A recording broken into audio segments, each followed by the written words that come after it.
तो एक बार फिर आप सभी का स्वागत है। आगे बढ़ते हैं। किराए वाली स्कूटी तक पहुंचा जी मीडिया। सोनम राजा ने किराए पर एक स्कूटी ली थी। सागर नाम के शख्स से ये स्कूटी ली गई थी। स्कूटी से चेरापूंजी तक गए थे राजा और सोनम, और वही स्कूटी बरामद भी की गई थी शिलांग पुलिस की तरफ से। और जब उसकी जांच पड़ताल की गई तब कई खुलासे हुए।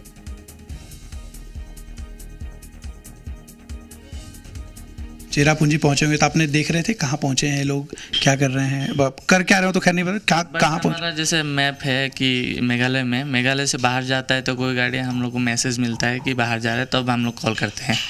ऐसे हम लोग कॉल नहीं करते हैं।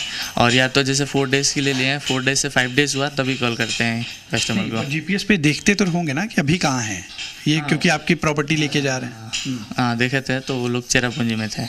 अच्छा, ये उसी दिन चेरापूंजी पहुंच गए थे। जी जी जी। और इसके बाद आपकी स्कूटर की मूवमेंट कोई और हुई थी कि एक ही जगह खड़ी रही? नहीं, वो लोग डायरेक्ट यहाँ से जाके चेरापूंजी में गए थे। अच्छा जी। और फिर एक ही जगह खड़ी हो गई स्कूटर? हाँ, उसके बाद वो लोग पार्किंग में खड़ा करके गए थे। हाँ जी।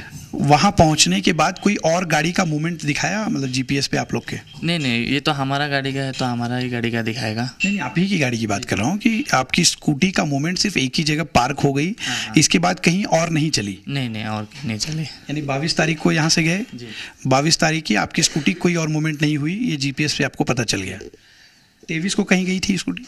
23 को फिर वो लोग वहाँ से निकले थे डबल डेकर से, शिलोंग के लिए आ रहे थे। हाँ, तो उसके बाद तो क्योंकि मेरे को पेमेंट किए थे 22, 23, 24, 25 के लिए, तो 25 को लोग वापस आने वाला थे, तो हम इसलिए कॉल नहीं किया था। तो 24 को कॉल आया था पुलिस स्टेशन से, आपका गाड़ी यहाँ पे रखा हुआ है रोड पे। तो फिर मैं गया था, बताया तो उनका नाम पे फिर मैं एक लिखित में दे के आया कि ये आदमी है जो हमसे लेके गया था। इस वक्त हमारे साथ हमारे सहयोगी पटना से प्रशांत झा जुड़ गए हैं। प्रशांत, अब सोनम ने नाश्ता भी किया है और उसके कपड़े भी बदलवा दिए गए हैं पुलिस की तरफ से। बिल्कुल सही। ये है मनु कि जब सुबह आई थी तो वो जिस दिन गिरफ्तारी हुई थी उस दिन के कपड़े ही पहने हुए थे सोनम ने, लेकिन आज जब फुलवारी थाने में लाया गया और फुलवारी थाने में वहाँ रखा गया है तो उसके कपड़े बदलवाए गए, चाय पानी कराई गई, फिर नाश्ता कराया गया है और लगभग 2-2:15 बजे यहाँ से एयरपोर्ट लेके जाया जाएगा, जहाँ से 3:55 की फ़्लाइट है पटना टू कोलकाता की, इंडिगो की फ़्लाइट है। उस फ्लाइट से कोलकाता ले जाया जाएगा और फिर रात को 9:20 पर कोलकाता से गुवाहाटी के लिए फ़्लाइट है और उसके बाद गुवाहाटी ले जाया जाएगा और वहाँ से शिलांग जो 95 किलोमीटर की दूरी पर है बाई रोड वहाँ तक ले जाया जाएगा। और एक जानकारी आपको मनु दे दूँ कि आज ही इंदौर से भी जो बाकी 4 आरोपी हैं उनको भी शिलांग लाने की तैयारी की जा रही है, ताकि कल से वहाँ पर मेघालय में जाकर के शिलांग में जो घटना हुई है उसको रिक्रिएट किया जा सके, उसकी पूरी जांच आप थाने के बाहर मौजूद हैं तो हो सकता है कि नई तस्वीर दिख जाएगी क्या सोनम की, कि उन्होंने किस तरह के कपड़े पहने हैं और किस तरह का उनका स्वभाव अब है। देखिए, अभी भी जो सोनम का चेहरा है उस पर बिल्कुल भी कोई तनाव नहीं है, बिल्कुल नॉर्मल है। उसके मन में क्या बातें हैं ये तो नहीं, लेकिन आपको मैं बताना चाहता हूं कि जो फुलवारी थाने के जो सामने एक आप बोर्ड देख रहे हैं, इसके पीछे एक बिल्डिंग है, इसी बिल्डिंग में रखा गया है और वहां तक अभी जाने की मनाही हो गई है। एक जो नीचे का फ्लोर है उसमें एक कमरा है, उसी कमरे में सोनम के साथ जो मेघालय के 4 लोग हैं जो पुलिस वाले हैं वो वहाँ पर साथ में हैं। बिहार पुलिस की जो महिला पुलिस है वो वहाँ पर मौजूद है। खुद जो फुलवारी इलाके के डीएसपी हैं सुशील कुमार, वो भी थाना में ही कैंप कर रहे हैं। अब वहाँ पर कैमरा जाने की इजाज़त नहीं है, पूरी सुरक्षा बढ़ा दी गई है और ये कहा जा रहा है कि जब यहाँ से 2 बजे सोनम को एयरपोर्ट ले जाया जाएगा उस समय भी बिहार पुलिस की तरफ से सुरक्षा दी जाएगी और उनको एयरपोर्ट तक पहुंचा दिया जाएगा और उसके बाद बिहार पुलिस का काम खत्म होगा। उसके बाद फ्लाइट से उनको कलकत्ता ले जाया जाएगा और कलकत्ता से गुवाहाटी ले जाया जाएगा। बिल्कुल प्रशांत, आप बने रहिए हमारे साथ। हम ये भी समझने की कोशिश करेंगे कि अब हमें दिख रहा है कि गाजीपुर से अगर वापस शिलांग जाया जाएगा तो किस तरह का रूट लेना होगा और कितना वक्त लग सकता है। तो फिर सवाल ये खड़ा होता है कि शिलांग से अकेले गाजीपुर तक कैसे पहुंच गई थी सोनम। इस पर भी चर्चा करेंगे आगे। हमारे सहयोगी हमारे साथ अनिल नागर जुड़ गए हैं सोनम के घर के बाहर से। अनिल, वहां से क्या जानकारी है, सोनम का परिवार क्या कह रहा है? क्योंकि कल अब जब आपने एक्सक्लूसिव बातचीत की थी तो सोनम की मां भी कह रही थी अगर सोनम दोषी है तो सजा मिलनी चाहिए। देखिए, कल से पहले की बात करें तो सोनम का परिवार खुलकर मीडिया में बात कर रहा था, लेकिन कल जैसे ही राजा के मर्डर केस में सोनम का नाम आता है उसके बाद से सोनम के घर वालों ने मीडिया से बातचीत करना बंद कर दिया और घर से बाहर निकलना भी बंद कर दिया। और देखेंगे कि कुछ इसी तरह कल से ये दरवाजे बंद करके रखे हुए हैं और सोनम का जो परिवार है वो इस घर के अंदर है और कल से ये दरवाज़ा कुछ इसी तरह से बंद है। कल से पहले लगातार जो है मीडिया में सोनम के माता पिता बातचीत कर रहे थे, लेकिन कल जैसे ही सोनम के बारे में जब पता चलता है कि मुख्य किरदार जो है सोनम का ही है राजा की हत्या के मामले में, उसके बाद से जो है फिर मीडिया से दूरी बनाना शुरू करते हैं सोनम के घर वाले। और उसके बाद जो है देखेंगे कि घर से बाहर भी नहीं निकल रहे और ना ही वो किसी का फ़ोन रिसीव कर रहे हैं। कल हमने देखा कि राजा की मां से फ़ोन लगवाया सोनम की मां को और दोनों की जब बातचीत हुई तो सोनम की मां कहते हुए नज़र आ रही थी कि अगर उनकी बेटी अगर दोषी है तो उसे फांसी की सज़ा होना चाहिए। तो ये सोनम जहां पर रहती है और देखेंगे कुछ लोग भी यहां पर मौजूद हैं, उनसे भी बातचीत करेंगे कि आखिर सोनम का व्यवहार कैसा था, किस तरह से। जहाँ तक हमें लग रहा है, और इसमें जिस प्रकार से सोनम पे सिलेंडर हुई है, जिस प्रकार से उसने फ़ोन लगाया था मैं यहाँ पे भाई यहाँ पे आ गई हूँ, मुझे को छोड़ के गए हैं, तो पहला सवाल तो पहले इसमें ये है छोड़ के जो गया उसको है तो उसको इतना पता होगा तो छोड़ के कौन गया, कौन छोड़ के नहीं गया उसको। बाकी वो कहती है तो मेरे को तो होश में नहीं हूँ, मैं हालत में बोलने लायक नहीं हूँ। कल हमको इतना मालूम पड़ा एक तरफ से है तो इसको छोड़ के कोई नहीं गया है, ये खुद बस में बैठ के आई है, इसके साथ 2 लोग साथ में बैठे गए थे। और ये बातें जो है ये बातें मेरे को किसी ने के अपने जो बस में बैठा हुआ था उससे किसी लेडी ने बताई मेरे को ये बातें, तो ये तो पहले झूठ है। तो ये सिलेंडर हुई, सिलेंडर नहीं हुई, ये सिलेंडर होने का ऐसे नाटक किया गया है। और पुलिस को जो हम लोगों जैसे यूपी पुलिस को फ़ोन लगा बुलाया तो ये एकदम अपने आप को चाह रही थी तो मैं शरीफ बन के जाऊँ जगह पर मैं, तो ये पक्का झूठ बोलते पहले तो है। तो अभी जो पुलिस की जांच चल रही है, इन्वेस्टिगेशन चल रही है, उस पर आपको भरोसा नहीं है क्या? नहीं, पुलिस की जो जांच चल रही है हमको उस पर पूरा भरोसा है और हमको इतना भरोसा है तो पुलिस हमको इंसाफ दिलाएगी बाकायदा, और राजा के खाते लोगों को जो है जल्द से जल्द फांसी दिलाएगी। जो अभी हम राज के घर पर भी गए थे, उनकी माँ और बहन जो है वो उन्हें बेकसूर बता रही थी, राज को थी, राज बेकसूर है, उसका ऐसा कोई भी संबंध नहीं था। देखिए, राज बेकसूर होता कभी तो दिन रात सोनम से बात नहीं करता, सोनम दिन रात उससे बात नहीं करती, घंटों घंटों बात कर रही है तो कौन सा बेकसूर काम कर रही है। दूसरी बात 23 तारीख से लेकर अभी तक में अपने करीब 7 तारीख तक में जो है सोनम दिन भर बात करती थी, उससे करती थी, पापा घंटे बात करी है। और हमको जहाँ तक पता है जहाँ सोनम मिली है वो उसी जगह पे राज का घर भी वहीं है, उसी घर रुकी हो गया तो वो ये सोनम जो जहाँ रुकी थी, जो राज का घर है, राज का जो घर है प्रॉपर घर उसका उधर ही यूपी में ही है जहाँ पे रुकी थी। हमको यकीन है, हमको दमते ये भी पुलिस से यही मांगते करते हैं तो वहाँ पे भी जाके सब जांच की जाए ये रुकी कहाँ थी है। जो लोगों ने वहाँ मदद की हो तो उनको यूपी पुलिस भी इसमें छानबीन थोड़ी करे इसमें तो ये कहाँ रुकी थी जगह पे, जहाँ पाई गई है उसी के आसपास में रुकी थी है। आप भाई हैं राजा जी के, जब आपको पता था कि घंटों घंटों बात करती है तो आपने पहले नहीं यहाँ पे घंटों घंटों उसने बात नहीं करी, यहाँ पे मैसेज से चैट करती थी, हमको लगा था उसको ऑफिस का काम कर रही है तो हम लोगों ने इतना इसमें जोन नहीं दिया, क्योंकि ऑफिस का काम कर रही है अभी है तो उसमें हम क्या ज़्यादा बोलेंगे कि बिजनेस खुद का है, तुमको ऑफिस का काम कर रही है, हमें क्या मालूम है पीपीटी से क्या काम कर रही है। और घंटों घंटों जो बात कर रही है राजा की, जहाँ बॉडी मिली है 23 तारीख से लेके अपने 11 दिन बाद जो बॉडी मिली थी उस जगह पे से वहाँ से लेके तो 23 तारीख से लेके जो आगे बात कर रही थी ना वो ये बातें पुलिस द्वारा मालूम पड़ेगी हमको गई है, तो उसने रात से घंटों घंटों बात करी है। तो जब इतनी शरीफ थी गई वो तो 23 तारीख से लेके 11 दिन बाद बॉडी मिली थी, जब तक वो कहाँ थी, वो तो राज के साथ थी ना, राज तो इंदौर में था, बात तो राज से कर रही थी, वो राज से बात नहीं कर रही होती कभी तो उसकी फ़ोन की लोकेशन से मिलती है के लिए। तो ये शादी का आपको क्या लग रहा है, नाटक किया, ढोंग किया और ये सब करना चाह रहे थे क्या? देखिए उसने बिल्कुल अंदेशा नहीं हो पाया कि इस तरीके का, कि आप भी इंदौर में रहते हैं, वो भी इंदौर में जो लड़की रहती है, तो आपने बैकग्राउंड चेक नहीं किया? देखिए हम लोगों ने इसमें छानबीन ज़्यादा नहीं की थी, हमने छानबीन इतनी की थी परिवार के सबक, हमने परिवार देख के हमने शादी करी थी हम लोगों ने। बाकी लड़की के बारे में हमको इतना भरोसा नहीं था, तो लड़की इस प्रकार से धोखा देगी हमारे को और इस प्रकार से राजा को जो है सजा देगी वो।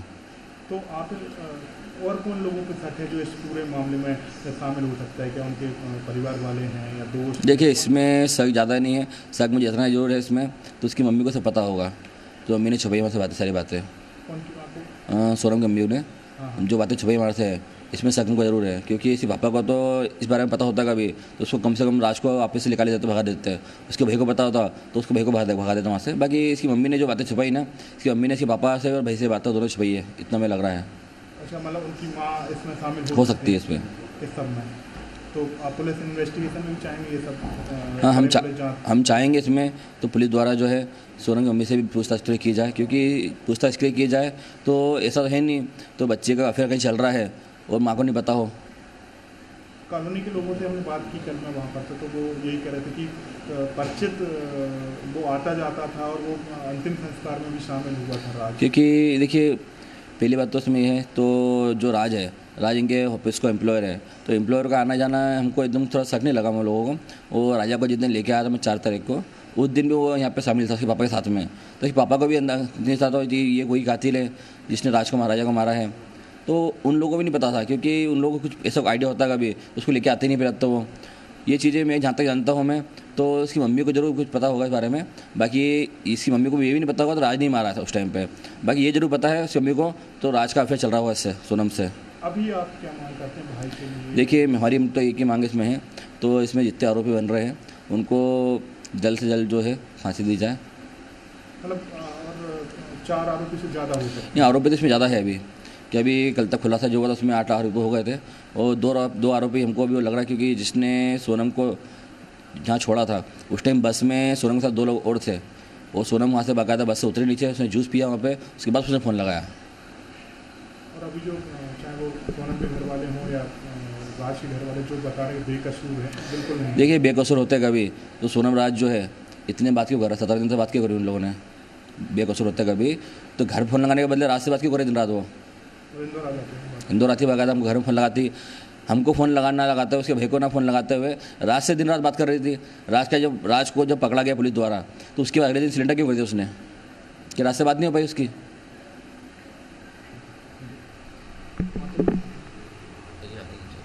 कि भाई विपिन रघुवंशी को आप सुन रहे थे, उनका ये भी कहना है कि इस मामले में सोनम की मां से भी पूछताछ होनी चाहिए, क्योंकि सोनम की मां को ये जानकारी जरूर थी कि सोनम और राज का अफेयर चल रहा था, लेकिन उन्होंने ये बात छिपाई। इसी बीच एक और बड़ी अपडेट, राजा मर्डर केस में चौथे आरोपी की पेशी, चौथे आरोपी आनंद की मिली ट्रांजिट रिमांड।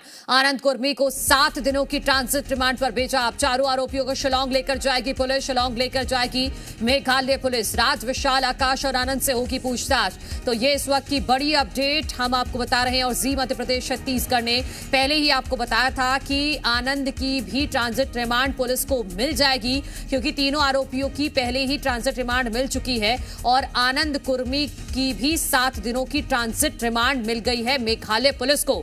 अब चारों ही आरोपियों को एक साथ मेघालय लेकर जाएगी शिलांग पुलिस। ये इस वक्त की बड़ी अपडेट हम आपको बता रहे हैं। राज कुशवाहा, विशाल, आकाश और आनंद कुर्मी से अब एक साथ पूछताछ होगी, और सोनम को भी शिलांग ले जाया ही जा रहा है, तो सभी से एक साथ पूछताछ होगी। और सारी जो साजिश थी, सारी जो प्लानिंग थी, वो अब देश के सामने आएगी कि आखिर किस तरह से ये पूरा मर्डर प्लान किया गया था और किसका इसमें क्या अहम रोल रहा। हमारे सहयोगी प्रशांत झा हमारे साथ लगातार बने हुए हैं। प्रशांत, चारों आरोपियों की ट्रांजिट रिमांड 7 दिन की मिल गई है। उधर फुलवारी शरीफ से सोनम को शिलांग ले जाया जाएगा अलग अलग रास्तों से, और यहां इंदौर से चारों आरोपियों को शिलांग लेकर जाया जाएगा। देखिए मनु, सोनम को यहाँ से बाय फ्लाइट, इंडिगो की फ्लाइट से पहले कलकत्ता ले जाया जाएगा, उसके बाद वहाँ से गुवाहाटी, और गुवाहाटी से बाय रोड ले जाया जाएगा। इसी तरह इंदौर से जितने 4 आरोपी हैं जिनका ट्रांजिट रिमांड मेघालय पुलिस को मिला है, इन सब को लेकर के मेघालय पुलिस अब इंदौर से सीधे पहुँचेगी शिलांग। इसके लिए भी उनको फ्लाइट का सहारा लेना पड़ेगा, क्योंकि जो सड़क मार्ग है वो काफ़ी लंबा है, काफ़ी टाइम लग सकता है इसमें। और आपको बता दें कि सोनम भी जब भाग रही थी और उसने सड़क मार्ग को ही चुना था, क्योंकि आपको दो चीज़ें बताना चाहूँगा सोनम के बारे में मनु, कि सोनम जब वहाँ से चली है तो उसको रास्ते में मिला था पानी टंकी का इलाका जो है वो नेपाल का बॉर्डर है, वो बिल्कुल बंगाल के कॉर्नर पर है। और ऐसे में जब सोनम चली थी वहाँ से तो बाय रोड वो नेपाल इंटर करने की कोशिश की थी पानी टंकी के रास्ते, लेकिन जब उसके आई कार्ड वगैरह वहाँ पर चेक होने की जो व्यवस्था है और जो कड़ाई यहाँ सख्ती है बॉर्डर पर, उसकी वजह से उसने नेपाल जाने के अपने इरादे बदल दिए थे और बाय रोड वो वहाँ से निकली है। बाय रोड जो इलाका है वो मैं आपको बता दूँ कि आप जैसे ही आप निकलते हैं शिलोंग से, गुवाहाटी से, तो जो ईस्ट वेस्ट कॉरिडोर है वो कॉरिडोर सीधे लेकर के आपको आता है पटना तक, और पटना से थोड़ी दूरी पर हाजीपुर, और उसी रास्ते से आप फिर उत्तर प्रदेश में एंटर करते हैं। लेकिन इन लोगों ने रास्ता बदला है, इन लोगों ने हाजीपुर के बाद पटना का रास्ता लिया और पटना से बक्सर का रास्ता लिया और बक्सर से गाजीपुर जाने की इन लोगों ने कोशिश की, क्योंकि एक आरोपी गाजीपुर इलाके का है और उसके यहाँ छुपने की व्यवस्था करनी थी। लेकिन वहीं पर जो पूरे इन लोगों की प्लानिंग थी, प्लानिंग में परिवर्तन हुआ और उसके बाद सीधे जाके सोनम जो एक लाइन होटल वाला है उसे फ़ोन मांग करके अपने घर पर संपर्क किया और उसको कहा गया कि तुरंत पुलिस में हैंडओवर करो, पुलिस को सूचना दी गई। आप ये इस बात को समझिए कि अगर आपको ठीक है प्रशांत, लौटेंगे आपके पास। इस वक्त राजा की मां क्या कह रही है वो अपने दर्शकों को सुनवाते हैं।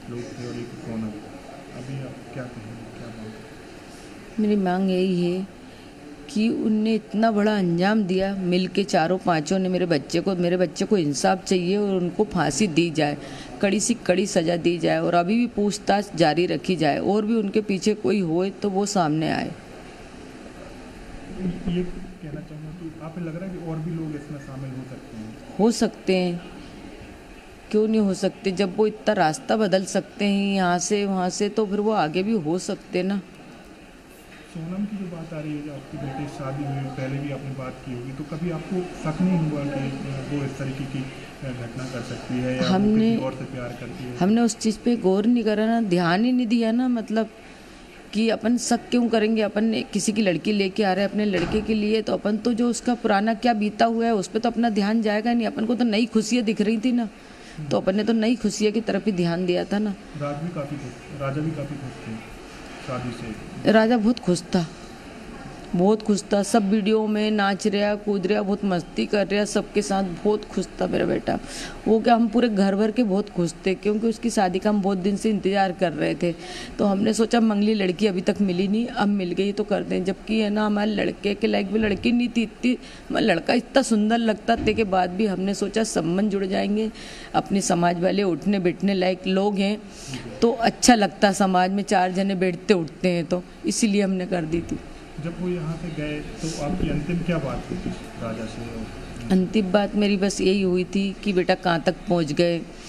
तो उन्होंने बोला था कि मम्मी अभी रास्ता में हूँ। इसके बाद में उसने बोला था कि मैं एयरपोर्ट पहुँच गया हूँ। एयरपोर्ट के बाद उन्होंने फ़ोटो डाली थी, फ़ोटो में मेरे को चेन दिखी थी, तो मैंने बोला चेन क्यों पहन के जा रहे हैं, अपन परदेश जा रहे हैं। मेरे को है ना डर लगता राजा, ये कुछ चीज़ पहन के जाते हैं तो मालूम आजकल ऐसा होता है, गर्दन कट जाती बेटा जरा इसी चेन के पीछे, या तो कोई खींच के ले जाए तो अपन गिर जाएंगे। तो बोलता नहीं मम्मी अब मैं उतार के रख लूँगा, मेरे को सोनम ने बोला था। तो मैंने कि तूने क्यों पहनी सोनम के कहने में? तो बोले ठीक है फिर मैं उतार के बैग में रख लूँगा, उसने इतना में से बोला था। आखिरी दिन जब वो जा रहे थे कहीं पर तब भी बात हुई थी, स्कूटी वगैरह किराए पे ली थी तब? हाँ, जब भी बोला था। मैंने बोला आप किस चीज़ से घूमोगे? तो बोले हमने स्कूटी रेंज पे ली है 3 दिन 4 दिन के लिए, तो उससे घूमेंगे। तो उसके भाई ने हंसी में बोला कि स्कूटी क्यों ली, मोटरसाइकिल ले लेना था ना, सोनम चलाती तुम पीछे बैठते, बोले कि तो मजाक करते थे। तो बोले कि नहीं भैया स्कूटी इसलिए ली है कि अपना सामान रखा जाएगा और मोटरसाइकिल पे सामान थोड़े ना रखा पाएगा, उसने ये बोला था। तो फिर उसके बाद उनका फ़ोन लगना बंद हो गया था? फिर इसके बाद में जो नीचे की तरफ वो रात भर रुके थे, फिर जब ऊपर आ रहे थे ना तब मैंने फ़ोन लगाया था उनको, 1 के बाद ही लगाया था, 1:30 के पहले ही था शायद। तो मैंने बोला था कि तुम लोग कहाँ पे हो? तो बोले सोनम ने फ़ोन उठाया था, राजा का फ़ोन 22 तारीख से बंद था, तो सोनम ने फ़ोन उठाया था तो मैंने बोला कहाँ पे हो? तो बोले मम्मी अभी तो हम चढ़ाई चल रहे हैं।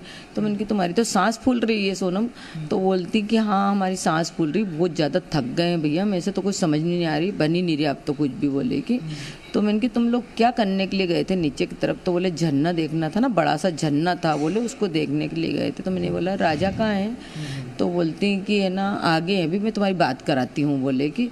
फिर इसके बाद में थोड़ी देर बाद सोनम ने बात कराई। मैंने सोनम से बोला कुछ खा पी लेना, व्रत है आज। तो उन्होंने बोला था कि ठीक है, अभी तो कुछ खाया नहीं। एक जगह कॉफ़ी मिली थी मम्मी, तो बहुत गंदी कॉफ़ी थी, तो मैंने फेंक दी थी बोले कि, और अब आगे देखते कुछ मिलता नहीं मिलता व्रत का।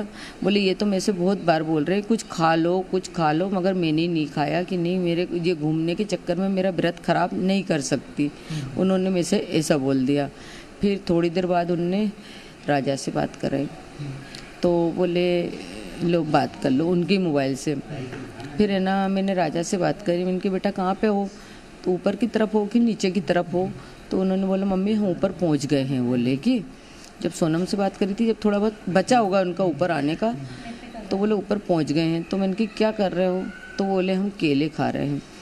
तो मैंने कहा खा लेना बेटा, टाइम से कुछ खाते पीते रहना। तो बोले हाँ केला खा रहा हूँ। पहले तो उसने हूँ करी, तो मैंने बोला हूँ क्या कर रहा है? मैं इतने हंस की बात कर रही हूँ तैसे तू हूँ कर रहा है। तो बोलता कि कहीं नहीं मैं केले खा रहा था। तो मैंने कि कब आओगे? बस अब जहाँ से थोड़ी देर बाद तो यहाँ से निकलेंगे। तो मैंने घर कब आओगे? तो बोले 2 दिन बाद आएंगे।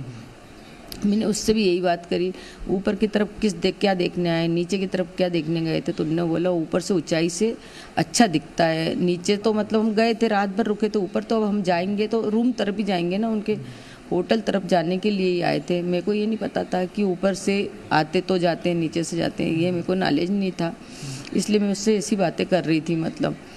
तो बोले ठीक है मम्मी। तो मैंने बोला बेटा फ़ोटो भेजो। तो बोले मम्मी नेटवर्क की प्रॉब्लम है, क्योंकि उसके पास का फ़ोन तो बंद था और सोनम ने उसको बोल रखा था कि तुम्हारे फ़ोन में तो नेटवर्क आता नहीं है, तो उसने रख लिया था। तो बोले कि है ना मैंने कि एक काम करो वीडियो कॉलिंग करके दिखाओ कि ऐसी लोकेशन है, किस जगह पे हो तुम, कौन सा जंगल है बताओ तो मेरे को। तो बोले मम्मी नहीं, बोले अभी बाद में दिखाऊंगा, उसने इतना बोला। इसके बाद में कोई बात कराई? हाँ करा दी थी सोनम। 23 तारीख तक। हाँ आखिरी बात 23 तारीख तक हुई थी, 1.5 के पहले हुई थी। नेटवर्क नहीं आ रहा है? हाँ बस यही। हाँ तो आपको आखिरी दिन तक कोई शक नहीं था कि आपका बेटा असुरक्षित है? नहीं कोई शक नहीं था मेरे को, आखिरी दिन तक कोई संदेश भी नहीं हुआ मेरे को। और बाकी बात उनकी मम्मी से उनने क्या करी सोनम ने, ये मेरे को नॉलेज नहीं है। हम सब लोग बात कर रहे हैं, सोनम की माँ से भी बात हुई है तो, और राज की माँ से भी बात हुई, आपसे किसी को भी इस घटना पर भरोसा नहीं हो रहा है। सब यही कह रहे हैं कि वो चाहे सोनम की माँ हो बोल रहे हैं उनकी बेटी बेकसूर है, कोई फंसा रहा है। राज से जो बात हो रही थी, राज उनके जो प्रेमी बताए जा रहे हैं, वो उनकी माँ से मैंने बात की थी, वो भी बोल रही है कि हमारा बेटा बेगुनाह है। तो आप क्या कहेंगे? आपकी एक माँ है, राजा की माँ है, आप क्या कहेंगे? मैं तो ये कहना चाहती हूँ कि मेरे बच्चे को इंसाफ चाहिए। जिस किसी ने भी मेरे बच्चे के साथ गलत करा उनको कड़ी से कड़ी सज़ा दी जाए, हो सके तो फांसी दी जाए। कोई भी हो, वो इतनी टीम में से या तो मेघालय पुलिस से भी मेरा यही वो है कि और भी वहाँ पे आपके पहचान वाले जो भी हुए उनको पता होगा कि इंडियन लोग कौन थे, वो उनका चेहरा बताया जाए। बस मेरी यही दरख्वास्त है बस। आप तो एक माँ है, तो अभी तक आपको भरोसा भी नहीं हो रहा कि इस तरह की घटना हो गई है? भरोसा इसलिए नहीं हो रहा है कि अपन ने उसको ब्याह के अपने घर में लाए, उसको बेटी जैसा अपन ने माना। तो मतलब एक बहू अपने बेटे के साथ ऐसा कैसा कर सकती, और अगर नहीं करा तो उसके साथ कुछ गलत क्यों नहीं हुआ।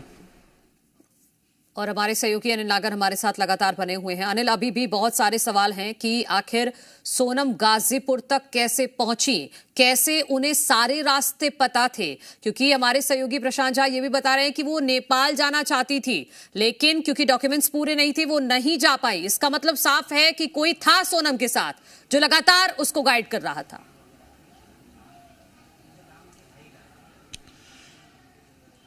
देखिए, आरोपी राज कुशवाहा की बात से जब अभी हम बातचीत कर रहे थे तो वो बता रही थी कि वो उत्तर प्रदेश के रामपुर के रहने वाले हैं। तो जाहिर सी बात है कि जिस तरह से राज पर ये पूरे आरोप लग रहे हैं तो उस इलाके से भली भांति राज जो है सब कुछ जानता था। और अगर सोनम के साथ मिलकर ये प्लानिंग जो है राज ने की है तो उधर के रूट और कहाँ से आना है, कहाँ जाना है, ये तमाम जो चीज़ें हैं वो बहुत अच्छे से राज को पता थी। लेकिन इस वक्त अगर अभी हम देखें तो सोनम के घर पर अभी भी जो है यहाँ पर दरवाज़ा लगा हुआ है और यहाँ से कोई बाहर निकलने को तैयार नहीं है, बातचीत करने के लिए कोई तैयार नहीं है। जिस तरह से कल सोनम को लेकर आरोप लगे राजा की हत्या को लेकर, वो उसके बाद से जो है मीडिया से बातचीत करना जो है सोनम के घर वालों ने बंद कर दिया। और सबसे बड़ी बात, जिस तरह से मनु आपने सवाल पूछा कि गाजीपुर तक कैसे मेघालय से 1100 किलोमीटर का सफ़र तय कर जो है सोनम पहुंची, तो अपने आप में ये कई बड़ा सवाल है। और जब सबसे पहले फ़ोन सोनम ने अपने भाई को किया था तो ये उसने बताया था कि 2 से 4 लोग थे, वो उसे ढाबे के नज़दीक एक सड़क किनारे छोड़कर चले गया। हालांकि वो कौन लोग थे इसके बारे में बहुत ज़्यादा ना तो उत्तर प्रदेश पुलिस ने पूछताछ की, क्योंकि मेघालय की पुलिस पूछताछ करेगी, पूरा इन्वेस्टिगेशन मेघालय पुलिस करेगी। और यही कारण रहा कि बहुत सख्ती से कल उत्तर प्रदेश पुलिस ने भी पूछताछ नहीं की। तो अपने आप में जो कल से ये सवाल बना हुआ था कि ये 2 से 4 लोग कौन हैं जो सोनम को छोड़कर ढाबे के किनारे सड़क पर छोड़कर गए हैं। और भी आरोपी हो सकते हैं। फिलहाल 4 आरोपियों की 7 दिन की ट्रांजिट रिमांड मेघालय पुलिस को मिल चुकी है और शिलांग के लिए मेघालय पुलिस लेकर निकल रही है। फिलहाल आप बने रहिएगा हमारे साथ अनिल, आगे भी लगातार सोनम केस से जुड़ी हर एक जानकारी, हर एक अपडेट जी मध्य प्रदेश छत्तीसगढ़ अपने दर्शकों तक पहुंचाता रहेगा। फिलहाल एक छोटा सा ब्रेक ले रहे हैं।